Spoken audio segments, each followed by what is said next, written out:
what is preventing most people from moving in the direction that they want to move is a lack of discipline. And no one wants to hear that answer. It's the harshest answer.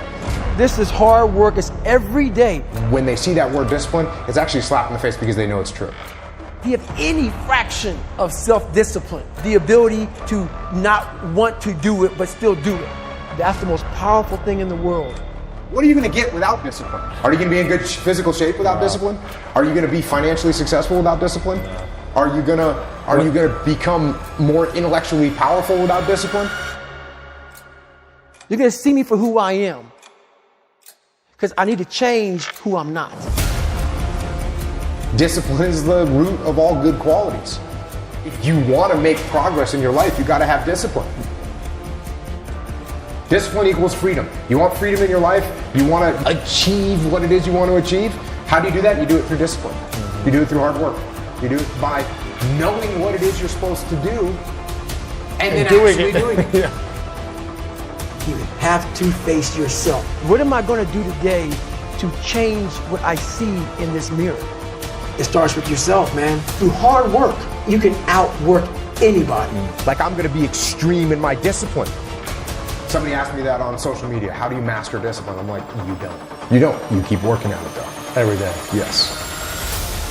It takes power. It takes effort. It takes discipline to break the old you. What gives you confidence, not being afraid, is overcoming the fear. There's no one in the world that enjoys taking criticism. It's in the discomfort zone is where my confidence is getting built. The tougher things you go through, the more confidence you're going to have. The more confidence you have, the better you're going to get. But I'm going to work and try and make myself better. And that's the mentality you have. A lot of us who are afraid of something, we allow our minds to choose the path of least resistance, so we go a different route. What I did was what I knew how to do, which was work. You figure it out by going inside yourself. Because being a warrior takes a whole different mindset.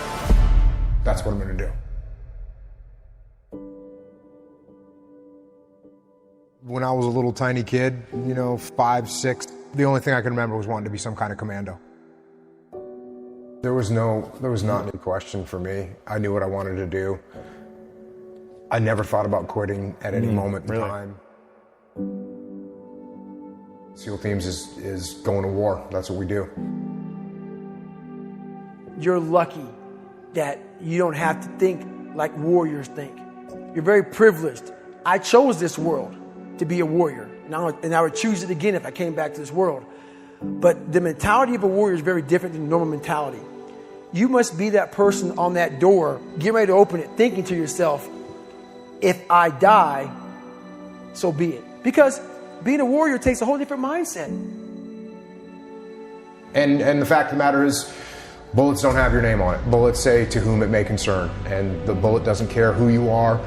They don't care how much training you've had. They don't care how well prepared you are. And if it's your day, it's your day. And so I think once you get to a point where you recognize and accept the fact that you could die, then you can move past that. It's a really high percentage of people that quit, but there's also people that fail. We have the ability to go in such a space if you're willing to suffer, and I mean suffer. Your brain and your body, once connected together, can do anything. When you're driven, whatever's in front of you will get destroyed. I was just a scared kid that found drive and passion to be something much better than what he thought he was. And that's why I talk about the warrior mentality. The only way you can go in that door is knowing there's a great chance you're going to die. I worry about missing out on opportunities that I have because I got friends that will never get the chance to execute on opportunities because they didn't come home. And that's literally what I told my guys was we've crossed a line, and there's no possible way to replace or describe or overcome the amount of just heart-wrenching sadness that you feel when you lose a teammate. I didn't know what to do, and I didn't know what to say. First time, second time, third time, what I did was, and I told my guys, I don't know what to do. I don't know what to tell you. The only thing that I know to do is to go back to work. And I do know this, if Mark was here, he would want us to go back to work. And so we're gonna lock and load our weapons, and we're gonna go do what we do. That's the reality of combat.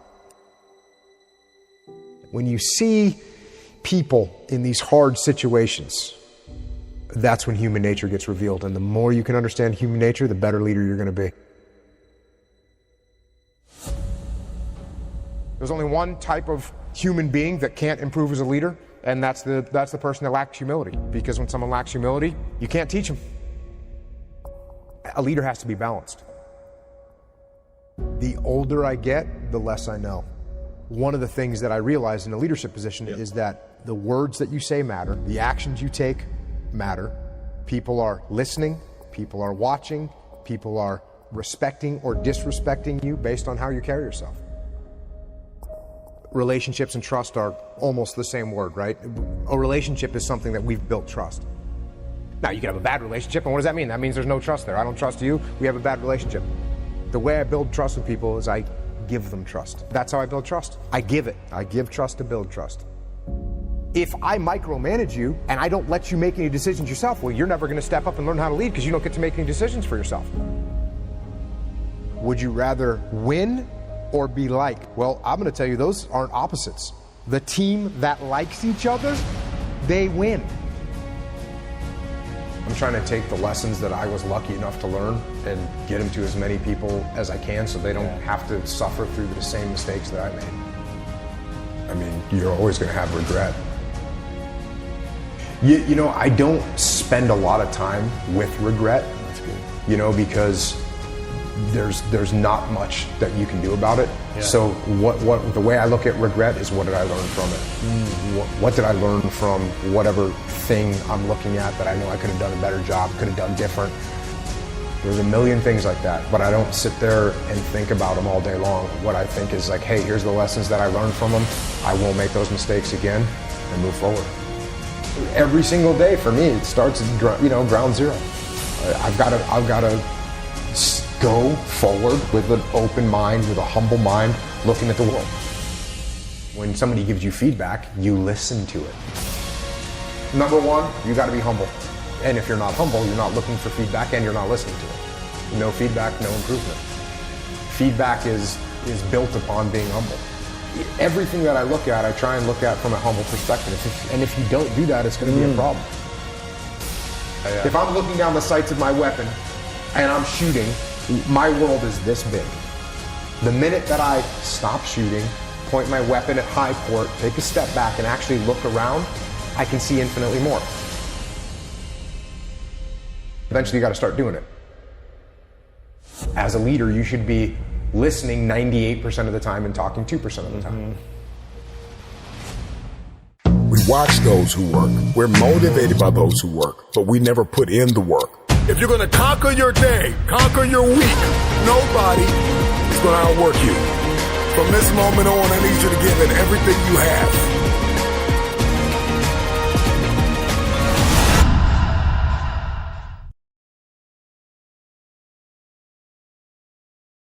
One of my direct subordinates, one of my guys that worked for me, he would call me up or pull me aside with some major problem, some issue that was going on.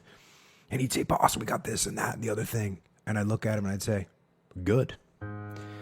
And finally one day he was telling me about some issue that he was having, some problem. And he said, I already know what you're going to say. And I said, well, what am I going to say? He said, you're going to say good. He said, that's what you always say. When something is wrong and going bad, you always just look at me and say good. And I said, well, yeah. When things are going bad, there's going to be some good that's going to come from it. Didn't get the new high-speed gear we wanted? Good.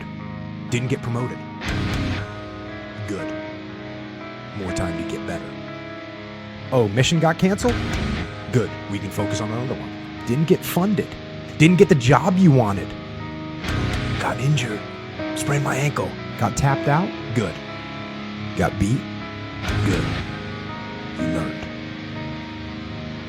Unexpected problems? Good. We have the opportunity to figure out a solution. That's it. When things are going bad, don't get all bummed out, don't get startled, don't get frustrated. If you can say the word good, guess what? It means you're still alive. It means you're still breathing. And if you're still breathing, well then hell, you still got some fight left in you. So get up, dust off, reload, recalibrate, re-engage, and go out on the attack.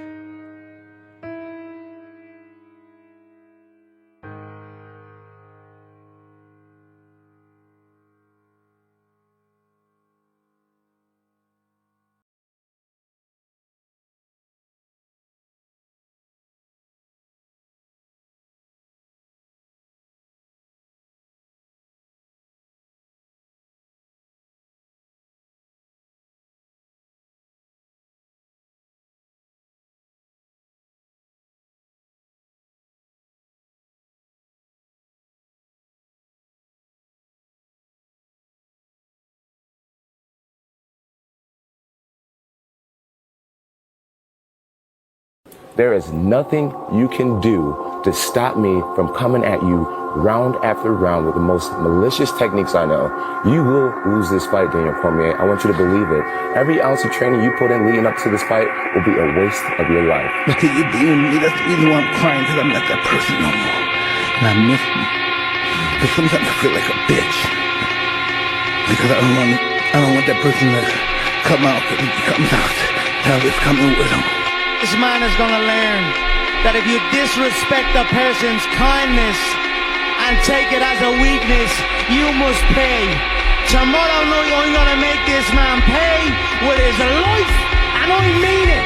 You're dead in that octagon tomorrow night. I'd like to take this chance to apologize to absolutely nobody. The double champ does what the he wants.